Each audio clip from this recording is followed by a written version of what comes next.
இந்த குட்டி வந்து பழங்கானத்தம்ங்க. ஒரு 12 டேஸ்க்கு முன்னாடி ஒரு பிரதர் எனக்கு கால் பண்ணியிருந்தார். இந்த மாதிரி குட்டி அடிபட்டிருக்கு, நான் போய் ஹாஸ்பிட்டலில் காமிச்சிருக்கேன், காலை ரிமூவ் பண்ணணும் அப்படின்னு சொல்லியிருக்காங்க. நான் ஒரு 10 to 12 டேஸ் வந்து ஹாஸ்பிட்டலில் போர்டிங் பார்த்துட்டு எல்லாம் முடிச்சுட்டு இன்ஃபார்ம் பண்ணுறேன், குட்டி எடுத்துப்பீங்களா அப்படின்னு கேட்டிருந்தாரு. அந்த டைம் வந்து என்னால் ரெஸ்க்யூவும் பண்ண முடியாது, அதே மாதிரி கர்த்தரில் ரொம்ப பிஸியாக சுற்றிக்கிட்டு இருந்த டைமு.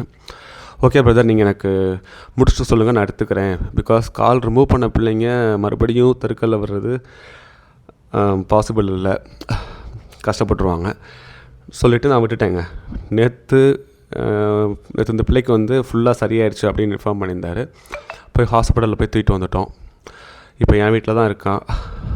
ஆள் பயங்கர சமத்து குட்டி, நல்லா அழகான பிள்ளையாக இருக்கா.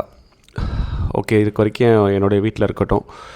ஷெல்டரில் வைக்கலான்னு பார்த்தேன், பட் இப்போ இருக்க வெயிலில் கொஞ்சம் குட்டி எந்தளவுக்கு சர்வைவல்னு எனக்கு டவுட்டாக இருக்குது. ஸோ கொஞ்ச நாள் என்னுடைய வீட்டில் இருந்துட்டு அது போக அதுக்கடுத்து ஷெல்டரில் விட்டுலாம். அதே மாதிரி இவளுக்கு வேக்சின் எல்லாமே ப்ராப்பராக போட்டிருக்காங்க. ஸோ முடிஞ்சால் அடாப்ஷன் ட்ரை பண்ணி பார்ப்பேன், இல்லை போகல அப்படின்னா லைஃப் லாங் ஷெல்டர் தாங்க. நன்றி.